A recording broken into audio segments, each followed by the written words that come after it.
Hey, Steve. Now, because this show is about Superman, we want to hear from Superman fans from across the planet Houston, which means we want to hear from you if you're watching the show live. To do this, you need Skype. Open Skype, search for Superman homepage, and message us that you'd like to be part of the show. We try to get to callers during the second half of the program, so be patient and we will try to get to you if we can. Also, please wait for us to react to your messages and let us call you. And if you do get on the air, please lower the volume of your speakers as we are on a delay. But other than that, we want to hear from you. Yes, exactly. And for those of you tuning in live via Facebook to watch tonight's show, below or next to that video, we invite you to participate with the comments section. You can ask questions, make comments on everything Michael and I are talking about, and we'll keep an eye on those comments and react to them as the show goes on. And a huge thank you to our sponsors and patrons, Tina Murray, Douglas Meacham, and Henry Bernstein. We appreciate your support. Well, Mike, how's your week been?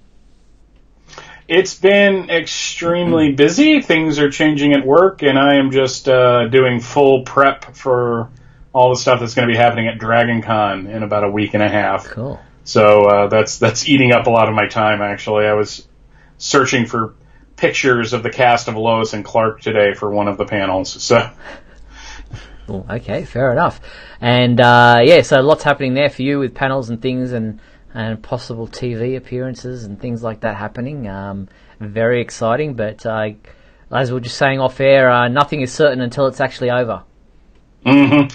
Yeah, I mean, the Dragon Con app is live, so if you're going, you can download it and find me in the app if that's what you want to do. I'm not saying you have to. That sounded very arrogant suddenly.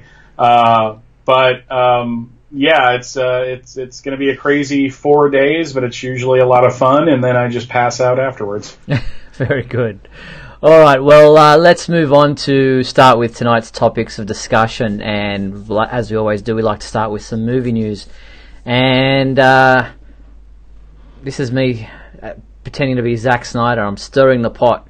He has this wants to...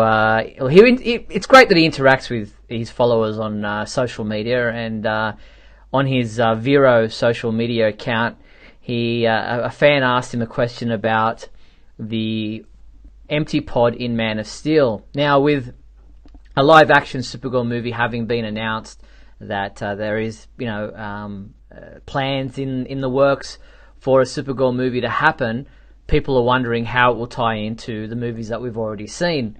And someone asked him about the open pod that Clark Kent discovers when he investigates the scout ship in the frozen tundra there in the Arctic. And there's a dead Kryptonian in one of the pods. I'll play the video shortly from that clip from the movie. And then he turns and there's a open pod with a lot of speculation saying that was Kara Zor-El or somebody from Krypton who possibly will become Supergirl. And there was a tie-in comic book, if I'm not incorrect, that maybe kind of alluded to the fact that was the case. But Zack Snyder is now saying that no, the open pod was something else, something more. Yes, because I don't know. It's like you said, it's nice that he answers questions, but the internet being the internet, any answer he gives is just going to launch people on a speculation frenzy.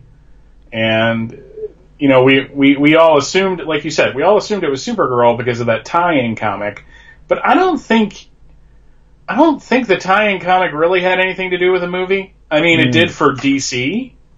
But I don't think it had anything for, like, the movie itself. Because DC had been experimenting with that. They had, like, a bunch of, like, one-shot specials that came out with the Green Lantern book, the Green Lantern movie in 2011. And I really don't think they did that well. So I think by the time they got to Man of Steel, they're like, okay, we'll just do this thing online. And for Batman v Superman, wasn't it like something you had to unlock by drinking Dr. Pepper or something like that, if I remember correctly? There wasn't there like a Lois book, a Lex book. Yeah.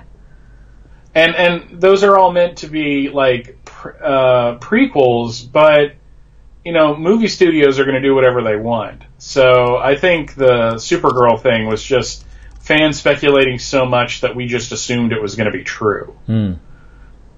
Yeah, well, let's have a look at the clip from Man of Steel, in which... why can't I play the clip? That's interesting. Scene locked. Unlock. Don't know what that's all about. Here we go.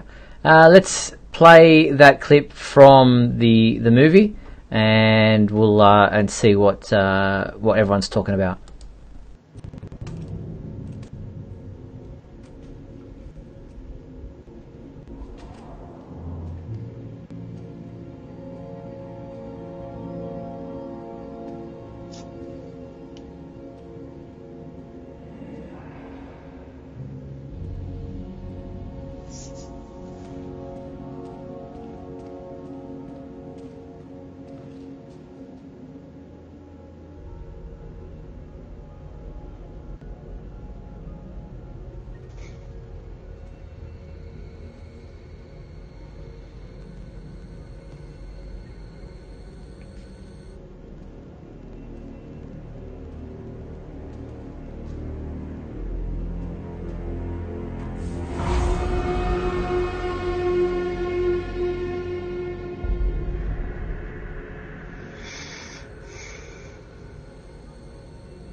And that was the pod that you saw there, where he was just glancing across at it and noticed the open pod. So the speculation obviously stemmed from that, but Zack Snyder says it was meant for something more, something else.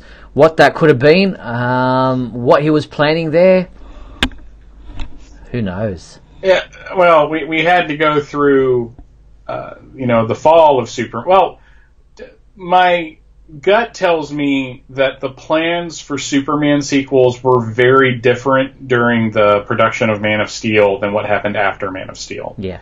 So it's possible that he had ideas for the sequel or whatever in his head, and he was going to play with these things later, but because of how things changed after the film was released, and suddenly they're doing Batman v Superman, and then, they were going to do the 2 Justice League films, and then hopefully at some point get back to a Superman film. I'm sure those plans were scrapped. So it's more than likely, and it could also be that it was something that was in the script, and it was something he was dealing with, but it might not have been his idea, if that makes any sense. Yep. So there's lots of different things that it could have been, but of course he's going to be cryptic about it, because that's what he likes to do. Yep, and there's the graphic showing you what he said. The open pod was something more, and that's from his Vero social media account. But, look, let's move on. As you say, it could be anything. We'll never find out, because the plans changed. Something, they decided to do the Batman thing, and everything kind of shifted from there. So whatever their plans were, whatever that pod was meant to be, it will remain a mystery until Zack Snyder decides to fill in the gaps, either telling us or showing us in one way or another. But speaking of Zack Snyder films and DC Universe extended films, an interesting release that appeared up on Amazon was this DC 5-film collection, collecting all 5 recent Warner Brothers DC films together. Man of Steel, Batman v Superman, Dawn of Justice, Suicide Squad, Wonder Woman, and Justice League, both in a Blu-ray release and also in a DVD. And there's the covers there, the DVD on the left and the Blu-ray on the right. I guess it had to happen eventually. I was at Walmart because it's right near my work and it's just too convenient. I think that DVD is already... I saw something like that. It might not have been a 5-film thing, but I could have sworn it was at least 4 of them. And when I saw it, I was just like, oh, well, I guess we're there, aren't we? They kind of did this thing with, like, the the Marvel films as they started producing more of those. But now we have 5 DC movies that they can do this with. So if people haven't bought it yet, it's a good way to kind of catch up with it. I do think it's interesting that the DVD of Batman v Superman does not have Ultimate Edition, but the Blu-ray does. And I guess that's because it was never available in DVD. That's true. So that's like if you want to get the variant, I guess that's what you can do. So those 5 movies are out on Blu-ray and DVD. It's I'm not sure how many. 3 discs in the Blu-ray and 5 separate discs in the DVD. Actually, no, it's 3 discs in the DVD. So they obviously have some together, or maybe it's a double-sided disc, as they want to do with DVDs sometimes. But you can get them for 30% off for the Blu-ray at the moment through our website, and it's priced at US $41.99 for 5 movies. So that's not a bad price there at the moment if you're interested or haven't got them or want to get them all together in a one-box collection. I hate double-sided DVDs. Yeah. Those annoying Superman box sets. Yes. Like, I never know what I got. Like, by the time I get to it, I forget what side I'm supposed to put in, and then invariably it's wrong, so I have to get back up and flip it over. It's just like, I get you were trying to save money, but still, it's annoying. Now, speaking of Blu-rays and Blu-ray sales charts, the Death of Superman animated movie debuted at number 1 on the Blu-ray only and overall packaged media charts for the week that ended August 11th. That's fantastic news. Yeah, I'm not surprised. 1, it was good, and 2, the Death of Superman sells. It's been this way for 25 years. So, something doesn't stay in continuous publication unless there's an audience for it. But I'm really glad that it topped the charts because, 1, maybe that'll show Warner Brothers Entertainment that, Superman films, do sell. And I don't know what the sales figures on All-Star Superman or Superman versus the Elite or Superman Unbound were. And maybe that's what made them decide to not do a whole lot of them. But what it says to me is that The Reign is going to sell well, too. So that's 2 best-selling Superman movies in a row. Yeah, if anything, I think Reign will probably sell better because of the fact that it's something people haven't seen before, where a lot of people were going, I've already seen The Death of Superman, I already know what that's all about, I saw Superman Doomsday. But, sales of The Death of Superman when Reign of Superman comes out may actually go up again as well, because there'll be a lot of people who will buy the second film and go, wow, this is really good, let me go pick up the first part because I didn't really get that one at the time, and it may be a good opportunity for them to make more sales. But the film was well received by fans, it's been getting great reviews, and I guess that's reflected by the strong 78% share of the Blu-ray market that it captured in that week, which is pretty phenomenal. Yeah, and I was talking with somebody last night, actually, and they asked me, did I think they were going to do down the road a double set where both movies are kind of like they did with Dark Knight Returns, where you could sit there and buy that version and watch the entire movie, like both movies as one movie. So yeah, it's that'll be an interesting way of if they do end up doing that. In the comments, Michael's saying, "Hey, Steve and Michael, why is the Superman Hot Toys from Justice League take so long to come out?" Good question, Michael. You'd have to ask Hot Toys. We don't necessarily know what their distribution channels are, but it might be opportunity for you to head to their website and ask them that question. Not sure why there's delays on these kinds of things. Oh, there's always. I just assume that something got mucked up. All right. Well, let's before we move away from movie stuff. Did you see this fan video of Superman versus Thanos? And I was like, oh, here we go, another versus video. But it's by A-List Productions, and while it's a short fan video, it is so well edited, and the special effects in it are pretty impressive, especially the part where Lois Lane disappears, because the whole thing behind it is, and if you've seen the recent Marvel movie with Thanos, it's, you know, all these characters vanish and disappear and die, and the question is, how would Superman react if Lois vanished because of what Thanos is capable of doing?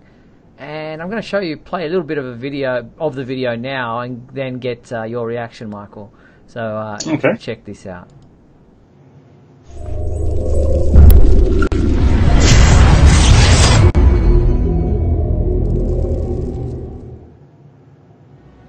You should have gone for the head.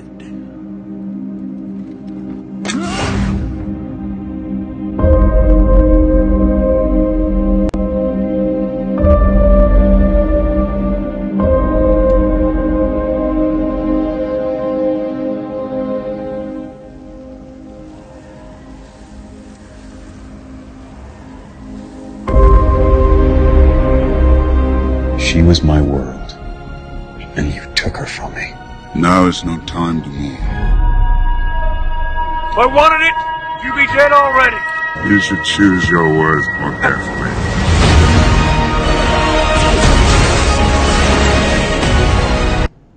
So I'll leave it there, because we don't want to spoil the whole thing, and probably don't have the rights to play the whole thing on their behalf, but very impressive editing and special effects there for a fan video, especially removing Lois from that scene, and still having the background of corn and sky and everything show through.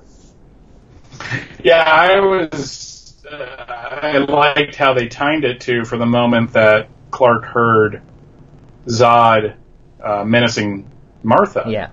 And that made it look like he was just looking like, what's going on? So, these fan videos are getting better and better. I mean, years ago we had the World's Finest trailer that production company kicked out a couple of them, and it looked really impressive. But these mashups are just getting better and better.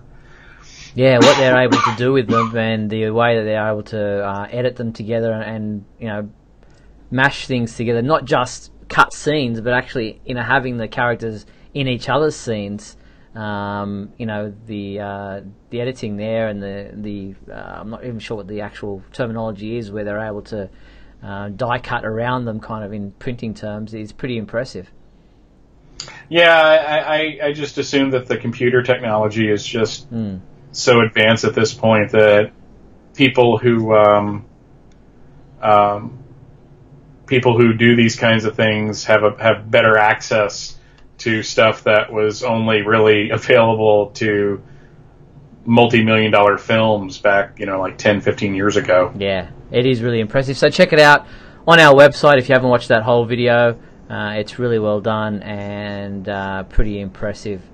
So let's move away from the movie discussions and get to the TV side of things. And we've had a few news items this week in relation to the Supergirl TV series. We were discussing, I think it was only last week, the week before, about Brent Spiner having been cast to play the role of the Vice President of the United States in Season 4 of Supergirl. And today we found out that because of a conflicting family issue, that Brent will not be able to play that role, and has instead been replaced by Tron actor and Babylon 5 actor Bruce Boxleitner. Yeah, I'm not as much of a fan of Bruce Boxleitner as I was of Brent Spiner. We were talking before the show that there's speculation that family thing was his Star Trek family. And if that's the case, I'm kind of okay with him going. I mean, to be fair, it's the vice president role. You just and if their call sheet said we want somebody that's kind of a middle-aged to older white male, Hollywood is full of those characters. It's not like Brent Spiner was the only one that could play this role. So not that I didn't want him to do it. It's just Bruce Boxleitner, I think, will serve just as well. Yeah, exactly. And as far as all we know about the character is that it's going to be a recurring character that is described as being adept and politically minded, and he makes for an unlikely leader but steps up in a big way when his country needs him most. And as you said, there's speculation there that Brent Spiner will join the new Star Trek thing that's happening, returning in the role of Data, but that's just speculation at this point. As far as we know from the reports today, it was due to family issues conflicting with the Supergirl show's schedule. But that could just be double talk. We don't know. But we do know that he won't be in Supergirl for Season 4, which is a shame, because a recent poll that we did on the website had him as clearly the most interesting person appearing in Season 4 as far as the fans are concerned. The person they were most interested in seeing appear in Season 4. But, Boxleitner is now in that role as Vice President Baker, and it sounds like it's going to be more of a media role than what maybe we originally thought, considering that they needed him for a period of time that didn't enable Brent Spiner to be in that role. Yeah, I was kind of surprised that Sam Witwer didn't do better, didn't make the top of it, considering he has like the Superman connection from Smallville. So I guess people just didn't like his character in Smallville. Yeah, I never want to argue with Smallville fans, no, that's right. like the diehard ones, because they are very strong in their convictions. And we'll get to Smallville in a second, actually, with a topic that we need to discuss. But before we move away from Supergirl, the CW revealed today also that their next big superhero crossover event, which will debut Batwoman, will take place over 3 nights in December. As you know, Supergirl is on Sundays now in Season 4, but, wait for it, it's going to be swapping with Flash for this crossover, with the Flash picking up the first issue, or the first episode of this 3-way crossover, 3-episode crossover, with an episode on Sunday, December 9th. Then it will continue on in Arrow on Monday, December 10th. And we'll conclude Part 3 on Supergirl Tuesday, December 11th.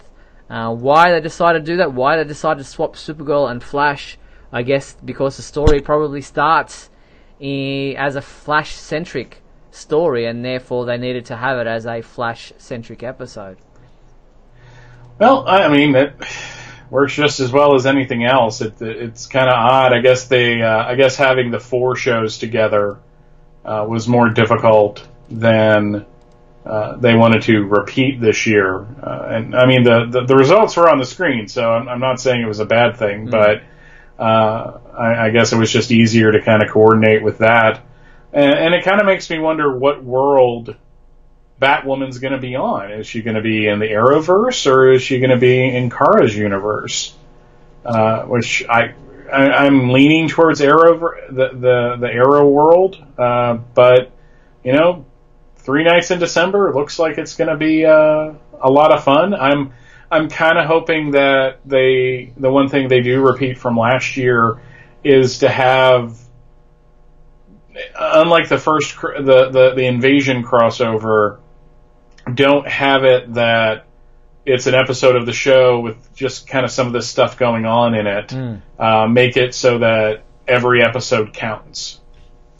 Now, looking at this graphic, there's a few things that stand out. Yes, there's the bat signal in the sky, Batwoman's bat signal. As we know, as I said, she's going to be debuting in this crossover. There's the fact that DC's Legends of Tomorrow is not part of this crossover, although I imagine that some of the characters from that show will be part of the crossover. And the other thing that stands out is Barry's new costume. The chin strap is gone from the costume that they're using in this upcoming season, which kind of makes his head look a little bit bigger. Yeah, it looks like he's got like abracadabra messed with him, and he's got like a giant cranium. I mean, I like that the costume every year gets closer and closer to the comic book version of the costume. I think that was I've banged on about this before, but that was kind of whoever was adapting DC stuff. That was their big move. They wanted to have it be more quote unquote realistic, and then go more towards the comic book version, because at that point, I guess they're hedging their bets with that. Where, if it doesn't work out, okay, we didn't go full comic, but if it does work out and that's what people respond to, we can always go down that road. Yeah.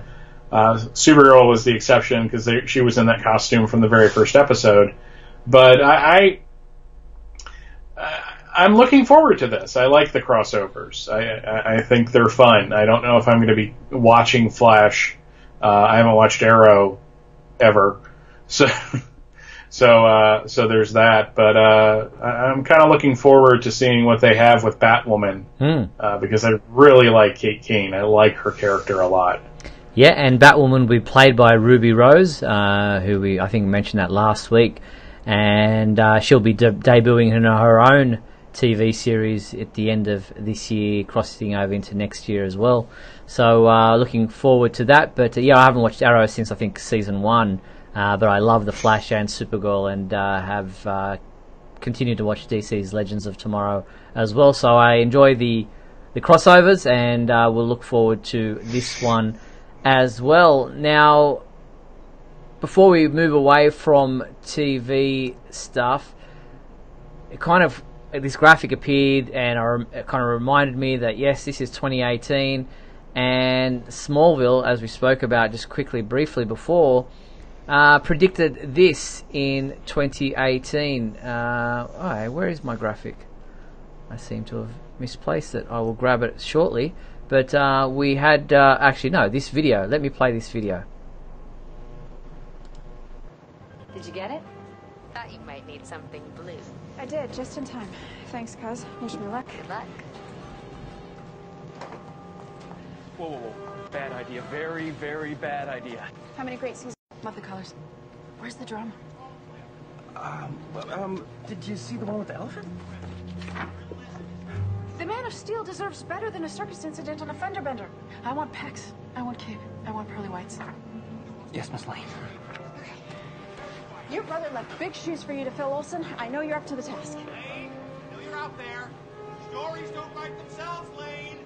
Great Caesar's goat. In an L&N top story, President-elect Luthor will be giving a speech this evening on his new economic recovery plan. Lex Luthor elected president in 2018.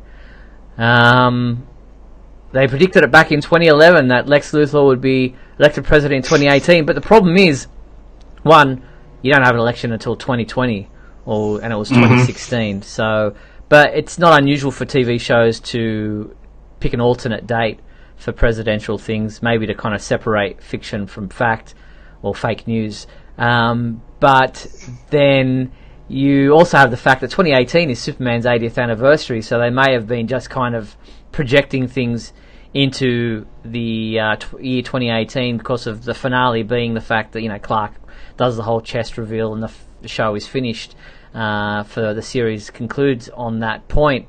But so 2018, this year, Lex is president.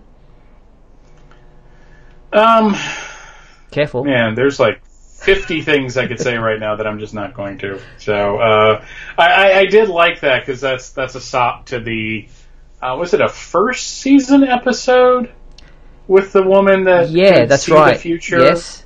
Yep. And because the first and second season kind of get mixed up in my head sometimes. I'm pretty sure it was the first season episode where she's able to see the future of people's possible futures, and she sees Lex as the President of the United States in his white get-up and his black glove, and he's amongst the flowers there, and they all die around him, and then it starts raining red blood, and then he asks her, "What did you see?" And she's actually dead at that point, the lady. So Cassandra, I think her name might have been. Yeah, it's funny because a little while later on Justice League Unlimited, or Justice League, it was just Justice League, they had an alternate reality where Lex was president, and World War III was about to break out. And I guess it's just, everyone's saying if Lex is president, bad things are going to happen. And that was certainly true in the comics because, you had Our Worlds at War. That's right. Yep, and then they did that in the animated version of that Superman Public Enemies as well, where Superman Batman Public Enemies, where Lex was president at that point in time. So it's not something that's new. It's been done in the comic books before. There was the whole Lex 2000 thing with that badge that he was wearing and running for president, and then, as you say, it continued on from there. So it's been something that's been played with before, but just interesting that Smallville back in 2011 had Lex as president in 2018, and here we are 7 years later, and it is 2018, so I thought I'd bring that to everyone's attention. And there were a lot of interesting comments being made on Facebook and social media along with that image. Oh, shocking! Yeah, again, like I'm about to chew the inside of my mouth out because of the 15 billion pithy comments that I want to make about this. But that's not the platform for this show. Indeed. All right, well, we're just over the halfway point of tonight's show, so let's take a quick break, play some messages, and then come back on the flip side to talk comic books and other things that are happening in the world of Superman. We'll be back right after these messages.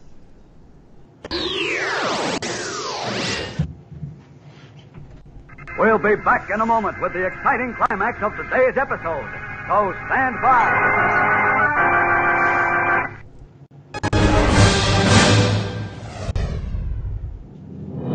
Look, up in the sky. It's a bird. It's a plane. No, it's SupermanHomepage.com, the #1 Superman fan site in the world. SupermanHomepage.com, covering the world of Superman from the 1930s to today. News, reviews, rumors, and reports. SupermanHomepage.com for all your Superman comics, TV shows, movies, cartoons, radio shows, and more. Everything you ever wanted to know about the Man of Steel and more. SupermanHomepage.com. Thanks, Superman Homepage, for all the support over the years. I really appreciate it. I'm Matt Bomer, the voice of Superman and Superman Unbound, and this is the Superman Homepage. Right here on Superman Homepage. I'm freezing! Superman! Uh-oh, sounds like Lisa and Scott are trapped in the icy cave of that frosty-faced villain, Captain Cold. This is a job for Superman. My fast freeze zapper will freeze Superman forever. No way, Captain. Here, kids, my new Superman Hot Cocoa Mix is the super tasting way to warm up. It's really sweet and chocolatey. And see, Captain Cold can't take this warm reception. New Superman Hot Cocoa, the super tasting way to warm up. And we're back on WGBS TV Live, where if you do want to be part of tonight's program, as Michael said at the beginning of the show, you can search for Superman Homepage on Skype and send us a text message, a message through Skype, saying that you want to be a caller in tonight's program, and we'll endeavour to get you on to chat with us tonight. Now, as I mentioned before the break, comic books. The Superman 100-page Comic Giant #2 at Walmart came out last week or the week before, and we did a review of that up on our website. Glenn J. Clark gave it a 5 out of 5, saying there's no master villain, no end-of-the-world threat. It is just Superman caring for people, and it was a refreshing change from the current status quo, he says. Yeah, I have been haunting the local Walmart some time ago. I don't know if somebody stole it, which is entirely possible, but that cool little setup that they had is gone. Oh, wow. So they've just been stacking it up in the section that they put it in. So, like, I go to Walmart like 4 or 5 times a week, so every time I go in, and tonight was the first night that they had it, and it was literally an hour before we started the show, and I had no time to read it. I'm looking forward to it. Jimmy Palmiotti is actually going to be at Dragon Con, so maybe I'll ask him a few questions about it at some point during the show, just to see, since he was the he was the writer on this, right? That's right. The only original story in the book is Endurance by Jimmy Palmiotti, with pencils by Tom Derenick and ink by Trevor Scott. and the art looks spectacular from some of the preview pages I've seen. Sadly, no Walmarts here in Australia and nobody publishing it here. And I believe people who are in the US and do have Walmarts are even finding it hard to get some of these because they're not in all Walmarts, only some participating stores. And I believe they were supposed to be in Canada as well, and people are saying I haven't been able to find them in Canada either. So they're as rare as hen's teeth, but if you can find them, then you don't have that saying in America? I am familiar with that saying. I just haven't heard it in years, so I was kind of fascinated by that.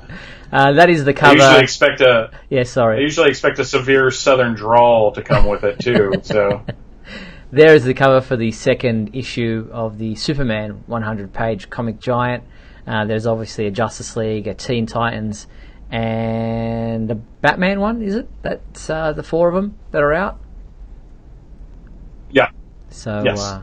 Get to those get to your Walmart if you haven't picked up the second one as yet, and you can check out our review on the website as well if you're interested. Now the next one I think this coming week will be the Teen Titans and Batman ones will be out in stores. So keep an eye out in your Walmart for those if you're picking them all up. All right. Yeah, they're fully stocked on the first issue too. Oh, still got them there, have they? Okay, so you can get both issues then. Cool. Yeah. Very good. All right, now DC Comics released their November solicitations this past week, and we highlighted for you all the Superman-related comics and products listed. Obviously, looking at Action Comics and Superman, which I'll get to in a second, there's some interesting things coming out in November, including another new printing of the Death and Return of Superman Omnibus. So a lot to look forward to coming out in November. Yes, I think that's an advanced solicitation for April of next year. But yeah, I'm a sucker. I'm going to get it. I didn't see a whole lot in these solicitations that grabbed me, but that was just one of them. I really like that cover to Superman number 5 with Zod and Superman. I think that's an interesting way to get those two characters together to kind of team up against Rogol Zaar. Yeah, that comic book there, and that's the cover for it. Superman number 5 says, what would tempt Kryptonian criminal General Zod to re-enter the Phantom Zone after years of imprisonment?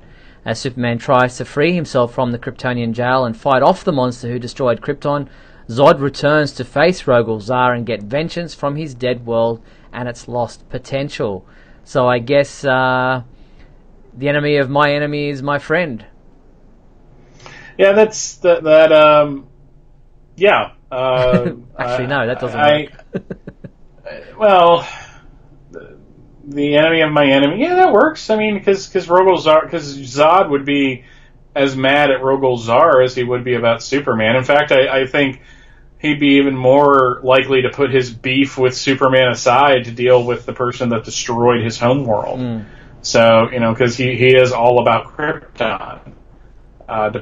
Just about every iteration of General Zod has kind of been like that. Mm-hmm. So, we didn't see that much in the Christopher Reeve movies, but he didn't have the external threat to fight against. It was just all about Superman versus the 3 Kryptonian villains. So, I was not surprised to see that they have a deluxe edition of the Superman Shazam First Thunder miniseries. Mm-hmm. For $30, 4 issues, I think they really got to throw in that 3-parter that Judd Winnick wrote around the same time, that went through all the titles that had Eclipso in it, with the Norm Rapmund artwork. But no, it's just, Superman's 80th is dying down, so the trade paperbacks are following, sadly. Now, the other main book of the week was Action Comics 1005, which has a description of the murderous mystery of the Red Cloud Uncovered, Clark Kent draws closer to revealing a secret crime family that has operated for years in Metropolis, but the family's enforcer, the mysterious Red Cloud, proves she's a match for even the Man of Steel with an attack that leaves Superman breathless. Don't miss the last page shocker as we reveal the true face of the Red Cloud. Dun dun dun. Yeah, I think that I'm curious as to where the story is going to go. I have not been let down yet, though, so that's going to be pretty cool. And I really like that cover too. That's a really nice, sweet looking cover there. It is indeed. So go through the solicitations. It includes Supergirl number 24.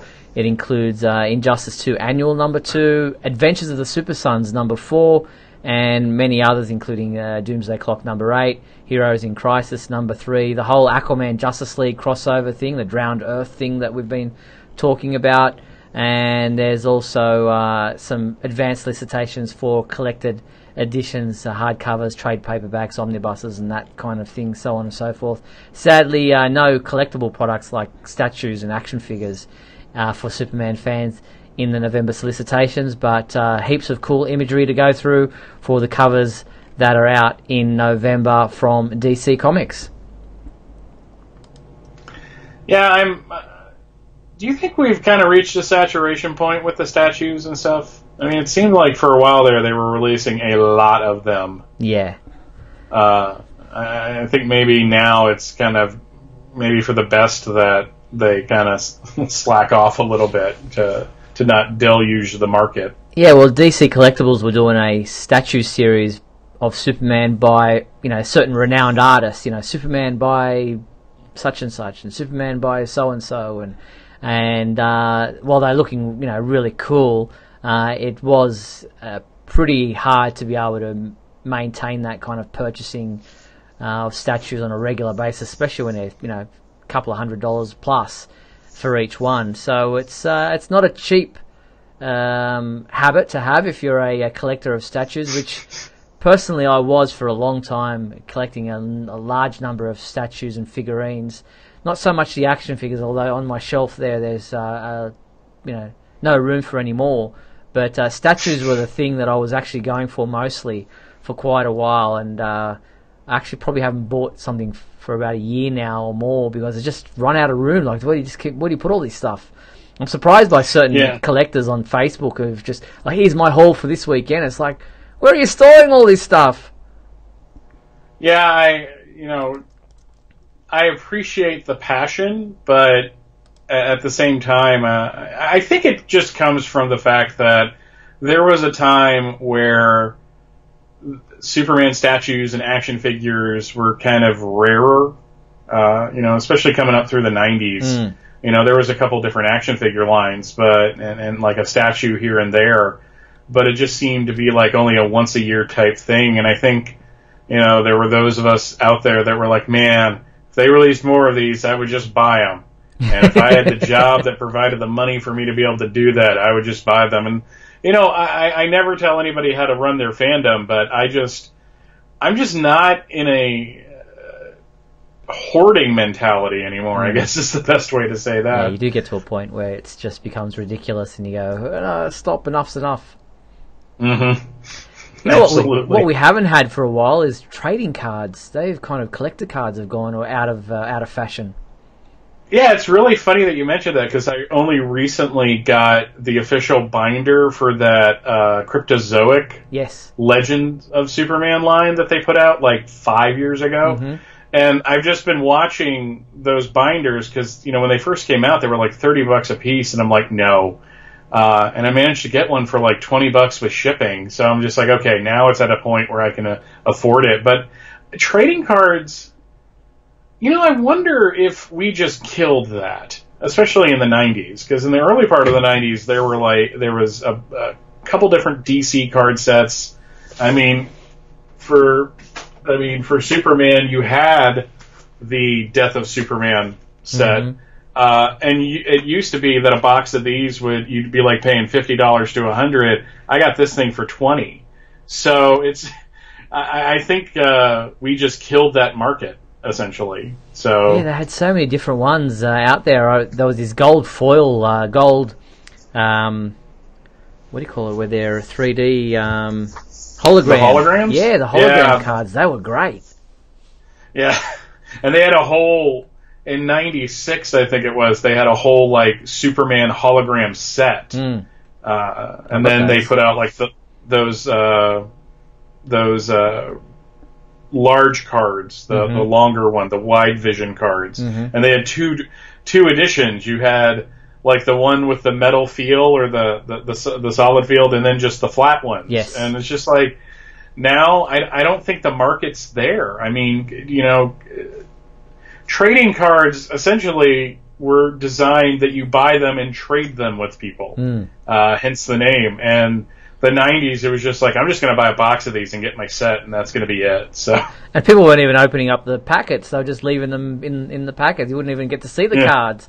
It was just like, you know, taking things too far. And I think baseball cards and football cards and those kinds of things are still going around. They still do those. Oh yeah, where you collect your favourite player, but not so much for comic book artwork anymore. Yeah, that industry kind of imploded in the mid '90s, especially over here in the United States, because there was a baseball strike, and a lot of people were mad about that, and it just kind of tanked the enthusiasm for it. So all these people that had their livelihoods and businesses wrapped up in trading cards were kind of seeing that get bottomed out. So then they went over to comics, and that imploded. So it's just like, anytime day players get into these industries, it seems like that's when they're like got like another year or two before the bubble bursts, and it's just going to be like a devastation across the industry. Because some of those trading card producers are just gone. Tops, and they don't, you know, they're not around anymore. Some of those companies. Yeah, and it's just like Marvel in the '90s. Marvel bought Fleer, and then like a year later, it bought Skybox. Yeah, and then they went bankrupt, and I don't know what happened to those companies. So it seems like Cryptozoic is the big probably one the now. only one, yeah. Because they produce not only trading card sets, but they also produce those games. Yep. And my wife and I love playing them. Where there's a Marvel version out there, but the DC games are really involved, and they've recently released a thing where you can play all of the games together, all the different decks. Okay. So you have your Forever Evil deck, you have your Standard deck, you have your Teen Titans deck, and you can kind of mix and match those. Oh, nice. Well, we got off the track of comic books. Before I leave that behind, I just wanted to go through the comic books that are available this week. So for readers of the single issue comic books, here's what you can look forward to this week. We have for digital subscribers, Injustice 2 Chapter 72 out this week. We also have the Death of Superman Part 1 Chapter 4 Power digital comic book out this week, and that continues on a weekly basis. Then on the print front, we have Action Comics 1002, which is available in this variant cover by Mac and this variant cover by Manipool. So they are both out available for Action Comics 1002 this week. On the trade paperback front, we have Legion of Superheroes Silver Age Volume 1 trade paperback, and we also have Superman Action Comics Volume 5 Booster Shot trade paperback out this week as well. So that's what's available for Superman fans who are reading comic books out this week, August 22nd. Yeah, it's kind of weird that the Rebirth line is basically winding down now. It's weird. It's like a little over 2 years, and we're just on to the next thing. So, Yep, indeed. Now, on outside of comic books and just in kind of general Superman information, this video kind of popped up from the Food Network's Ridiculous Cakes TV show, where cake artist Kimberly Bailey made a special cake to celebrate Superman's 80th anniversary. And, I mean, I can bake a little bit, but this is impressive. Check it out.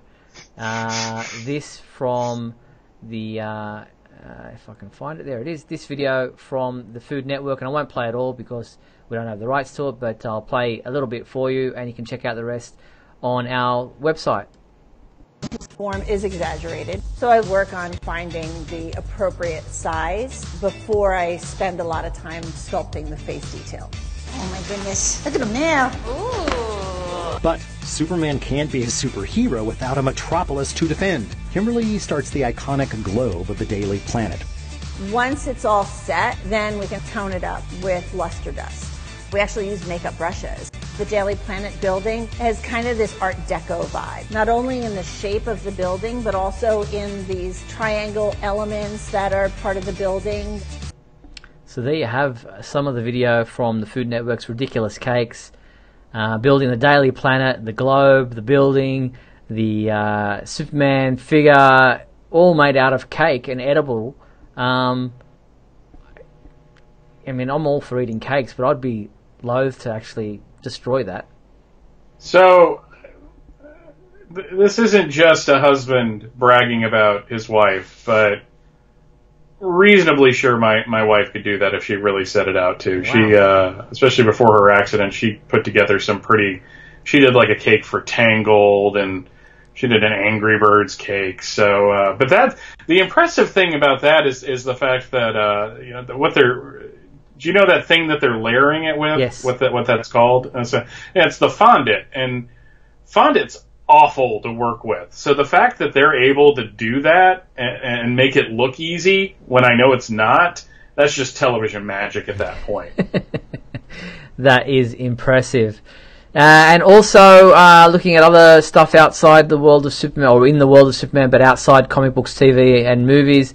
I was just going to the movies the other night and went to see Henry Cavill in the new Mission Impossible Fallout film, and it's impressive. It's a great movie, especially if you're into action flicks.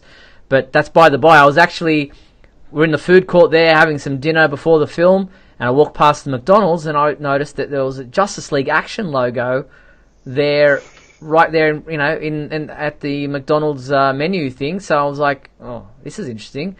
Got my iPhone out, went at mcdonalds.com.au here in Australia, and yes, this got Justice League Action toys available with Happy Meals, McHappy Meals here in Australia. I'm surprised. It's been out for probably about 3-4 weeks now, and nobody told me about it. I couldn't believe it. So, yeah, there you go. I didn't buy them. I didn't buy McDonald's, by the way, but I had a healthier meal that night, but they are available. So it's weird that you say that because, like I mentioned earlier, I went to Walmart tonight and got the latest 100-page special, or 100-page giant, and I'm getting the cart, and the way the Walmart that's near us is that you walk in and there's a McDonald's right in Walmart, because here in America, we want to kill you in as many ways as humanly possible. So not only is it Walmart, which is just full of foods, full of preservatives and terrible things that are going to make you die. No, we also want you to get a Big Mac and a milkshake while you're doing this. So, and I look up and I see the poster, and it was Superman, Supergirl, Batman, and Wonder Woman. And my first thought was, did we talk about that on the show? Because, folks, I get most of my Superman news from the Superman homepage still. I don't have the Google thing anymore. So I was kind of surprised. And then the second thing I noticed, thought was, wow, they have Supergirl on this. So it's just, like all the thoughts that come with this, well, she's got a television show, this makes sense. But I love the fact that Supergirl is now something that they're actively pushing, not only with the DC Superhero Girls line, but also with this kind of major push. Now, here's the thing. It's all well and good that McDonald's has these. It's all well and good that the toys are in the store. Cartoon Network, start showing it. Yes, exactly. Yeah, Mark in the comments is asking, does that mean there'll be more episodes of Justice League Action. Unlikely. I've seen some of the voice cast members on Twitter going, maybe there'll be more episodes. Let's hope, fingers crossed, there's more episodes. But it seems unlikely at this point in time. But there you go. Justice League Action figure. The toys that are at McDonald's are ones that I think have already been in the US, in other countries. They're the same line of toys. There's 12 of them to collect. And if you're a keen Justice League Action fan, then head to McDonald's and get these toys available with McHappy Meals. I'm kind of curious if they're going to port it over to the app, to the DC Universe thing, because that with that you've got kind of a closed audience. Like, people there are going to want to watch that. I mean, they're bringing back Young Justice for the Outsider season. And I watched this week, somebody, I forget, I think it was JoeBlow.com, had like a video that was from San Diego that showed like the full demo of how it's going to work. And it's really slick. So cool. I think their ultimate goal is to get anything that's DC Comics related in the media, whether it be animated or live action. I think they're wanting to get it it's all going to be available at some point. Yeah, that would be a smart idea, especially since Cartoon Network can't. Yes. And just quickly before we finish up, did you know that Superman is helping hold up a temple in Thailand? No, I was not aware of this. Well, here's the image. As you can see, there's a plaster sculpture of the Man of Steel, which is one of many characters that adorn this Buddhist temple in Bangkok to draw children and their parents for a visit. You can see Superman there, appears to be holding up that ledge that is protecting some of the other characters that are alongside him. And yes, Batman is also part of this temple. He's up on one of the columns climbing it somewhere along the way, but there is a nice Bangkok version of Superman on this temple. Yeah, I mean, that's actually pretty impressive. I'm surprised. You would think, since it's a temple, that they'd be a little more reverent with it, but yeah, that's neat. I like that. I like seeing that kind of stuff. One of those things. Is that a squirrel next to it? Yeah, something like that. All these different there's a shark figure. I mean, that's kind of cool. So one of the many things you find out at the Superman homepage that you probably won't see anywhere else. Well, that brings us to the end of tonight's program. Before we do sign off, I'd like to thank everyone for watching tonight's episode of WGBS TV Live. Thanks to everyone in the comments there on Facebook for participating in the lively discussions going on there. And a big thank you to you, my co-host, Michael Bailey. Thanks, Mike. Pleasure as always, Steve. And a huge thank you to our sponsors and patrons, Tina Murray, Douglas Meacham and Henry Bernstein. If you want to sponsor the Superman homepage, please head to patreon.com/Superman homepage. You can sponsor us for as little as $3. The complete 1 hour video of tonight's show will remain available on the Superman homepage website and our Facebook page if you'd like to watch it back, or perhaps you missed part of the show. But Michael and I will be back next week with, hopefully, Scotty V, who will join us on Tuesday, August 28th at 7:30 p.m. Pacific Daylight Savings Time for another edition of WGBS TV Live. Look forward to talking with you then. Until then, be sure to check out supermanhomepage.com for all your daily news updates on everything surrounding the Man of Steel. I'm Steve Eunice on behalf of myself and Michael Bailey. Thanks for watching WGBS TV Live, brought to you by supermanhomepage.com.